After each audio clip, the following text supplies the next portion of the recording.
Good morning, good afternoon, good evening. This is Pamela, and you are watching Pam Entertainment TV, where we review movies, television series, and incidents in pop culture to see how those incidents affect our daily lives. Listen, Drake is a content creator's dream. So I finally got a hold of the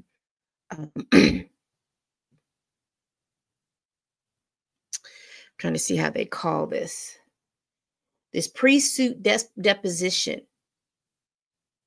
The request for a pre-suit deposition out of Texas. So, as I have reported in my earlier videos, this one is about 14 pages. So, we're going to quickly go through this, okay? Housekeeping, please like, comment, and subscribe. Please share this video if you care. If you like what you see, subscribe. Once you subscribe, you'll be open to a plethora of television series and movies that I have reviewed, and also my pop culture chat and my celebrity legal news. All right, let's get into this. Let me see if I can share my screen.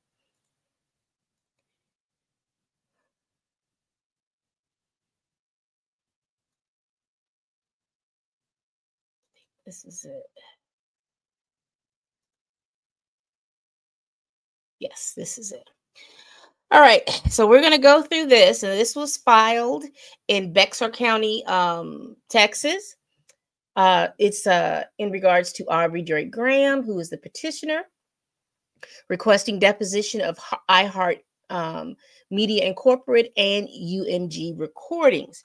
It says Aubrey Drake Graham's verified petition for Rule 202 depositions.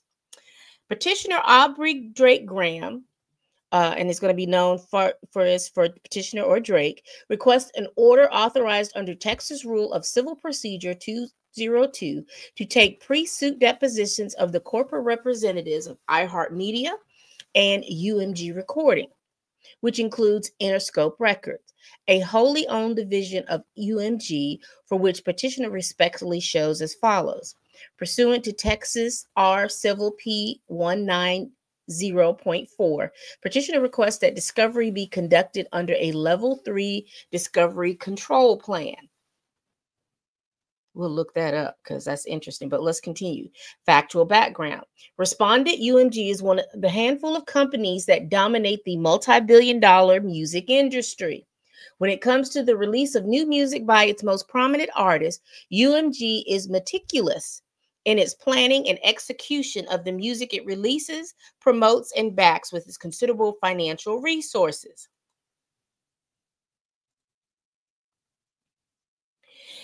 It is true, not just because of the amount of money on the line for UMG and its shareholders, but also because UMG's executives are eligible to receive incentive bonuses based on the revenue generated by the respective divisions.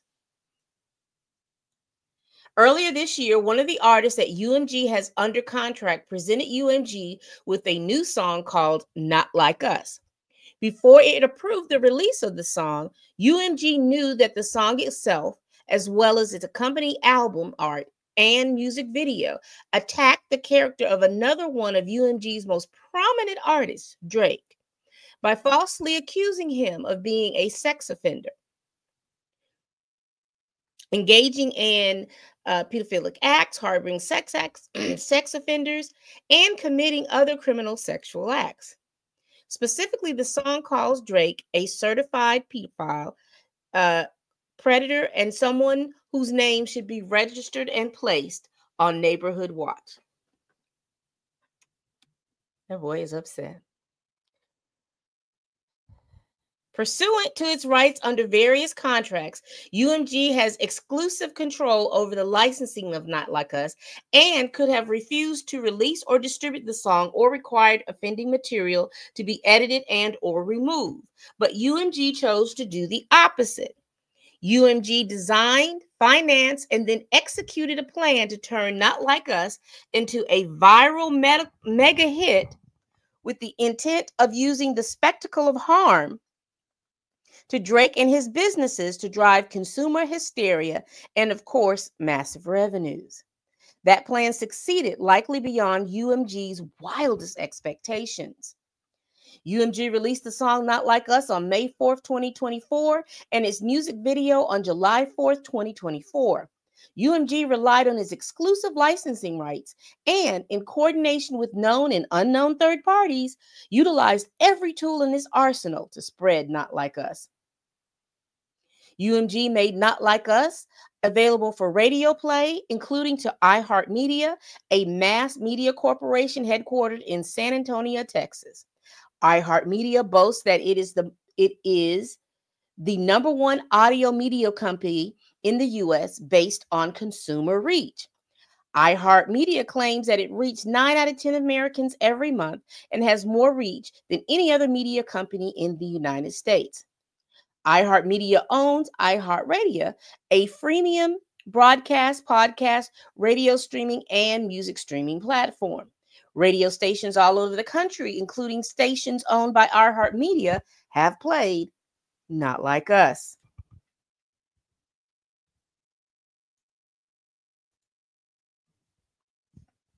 UMG and iHeartMedia have a long-standing symbiotic relationship whereby iHeartMedia pays UMG to license and collect royalties for UMG artist songs over radio airplay and streaming services. As demonstrated by iHeartMedia's bankruptcy filings in 2018, the amount of money exchanged between iHeartMedia and UMG is substantial. In the last quarter of 2023, UMG, through its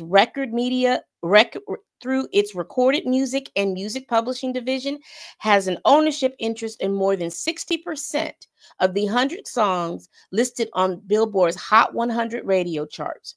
Without its business deals with UMG, iHeartMedia would lose access to a majority of its top radio hits.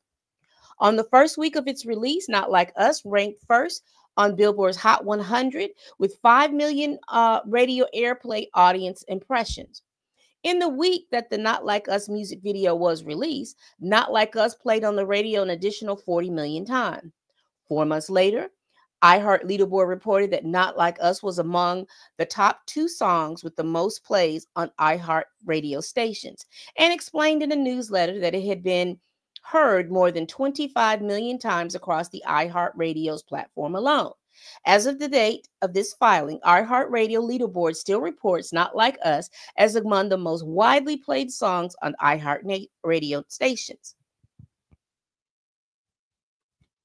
Billboard reports that as of October 7, 2024, Not Like Us reached 45.4 million in total audience impressions on radios with 15 non-consecutive weeks in charge of the R&B hip-hop airplay list. Radio was the only one of the mediums in which UMG relied to spread Not Like Us. Within a week of its initial release, Not Like Us broke the record for the most streams in a 7-day period with 96 million streams. On October 7th, 2024, Not Like Us broke the record for the most weeks, 21, at number 1 on Billboard's Hot Rap Songs based on streaming, sales, and radio airplay. Since its initial release, Not Like Us has been seen and heard billions of times. The record-shattering spread of Not Like Us on streaming sales and radio play was deliberate and appears to have relied upon irregular and inappropriate business practices.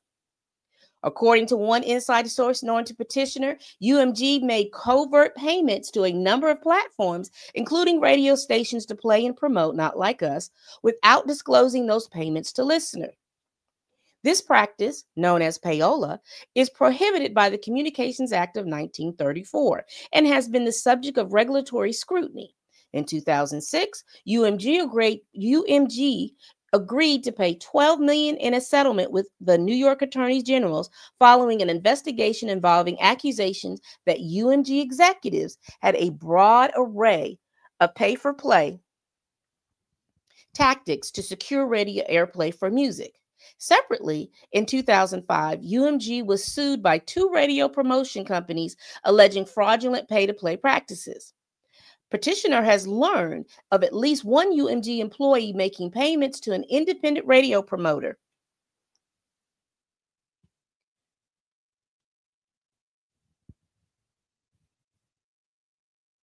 Where was I? Who had agreed to transfer those payments to certain radio stations and or radio station employees. These radio stations subsequently paid Not Like Us, and to Petitioner's knowledge, did so without disclosing to their listeners that they had been paid by UMG to do so. Petitioner has been unable to confirm whether any iHeartRadio stations were among the stations paid as part of UMG's pay-to-play scheme, whether there was any direct payments from UMG to iHeartRadio to promote Not Like Us. Given iHeartMedia's status as the #1 audio company in the country, petitioners believe that UMG engaged in similar tactics to drive radio play of Not Like Us on iHeartMedia stations.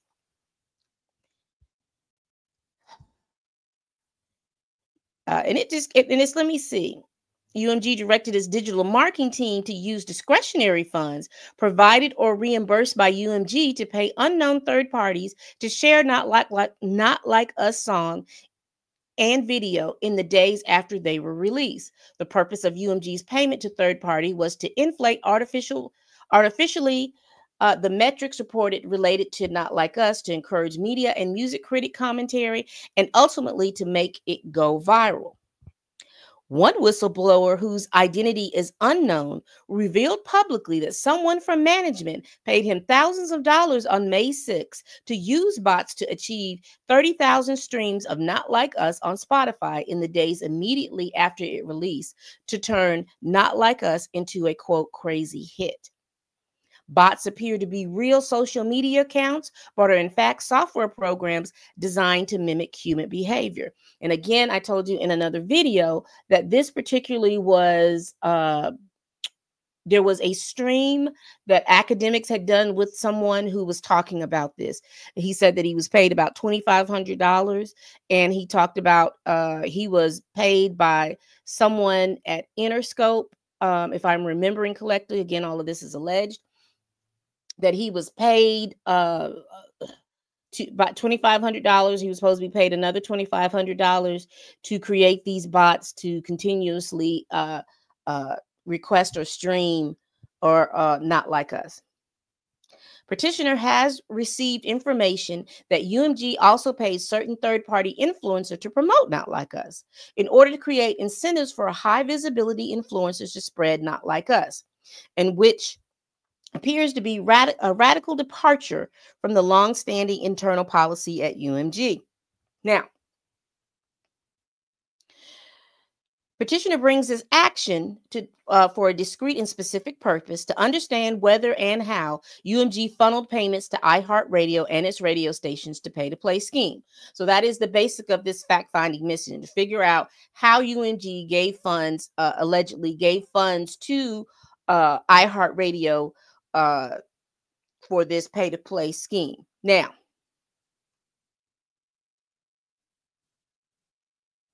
and again, as it talks about here, because like I said, I'm not going to read the whole entire thing. I just want to highlight this particular thing. These are the things that they were highlighting about limited to claim. UMG, including but not limited to a claim for defamation, but currently lacks factual support necessary to determine whether he may bring a claim of civil fraud and racketeering, blase blazo. And it says here Drake has a domicile in Washington County, Texas. iHeart Media is in Texas. It gives the address of where iHeart Media is located. UMG is wholly owned subsidiary. It conducts business in Texas, yada, yada, yada. Jurisdiction and venue. This court has personal jurisdiction over iHeart Media because it maintains a principal business in San Antonio, Texas. And Drake has a residence in Texas, so therefore he has the ability to bring this lawsuit to them. The court has personal jurisdiction over UMG. The petition rises out of continues and extensive business activities in the state of Texas, including doing business, entering into contacts with Texas-based iHeartMedia.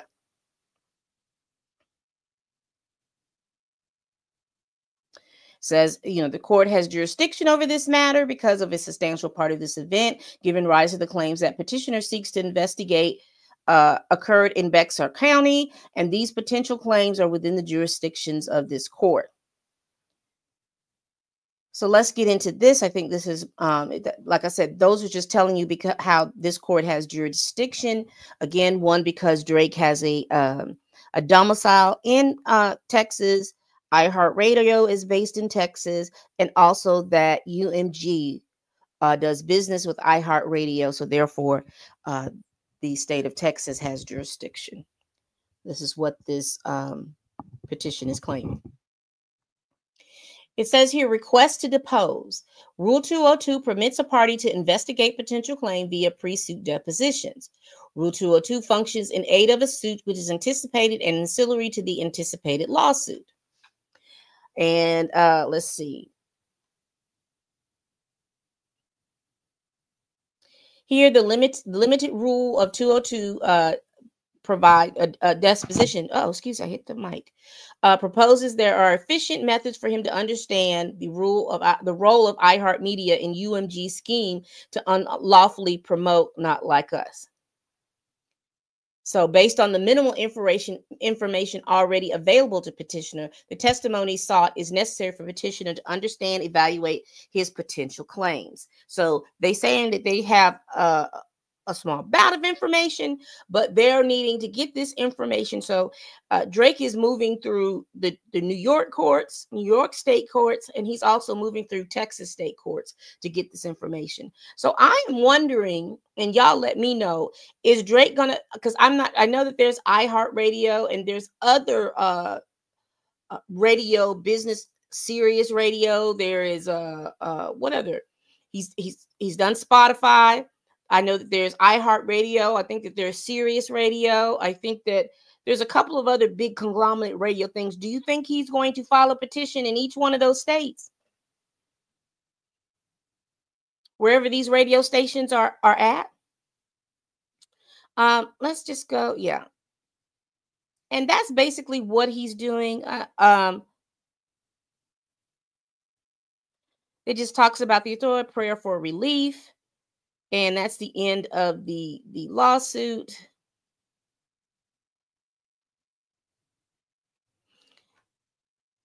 And it just talks on that. So basically, that's what he's doing. He is basically making sure that he has the ability to sue who he wants to sue, when he wants to sue, where he wants to sue them at. And so right now we have Spotify. Right now we have iHeart Record. Who else do you think he's going after? Again, I was naming like other things too. Sirius Radio. Is Cumulus a radio station? I don't know why that keeps coming to mind.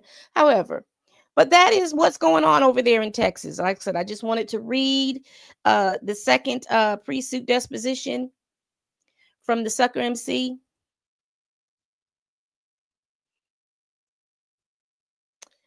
A mess, child. A mess. What do y'all think?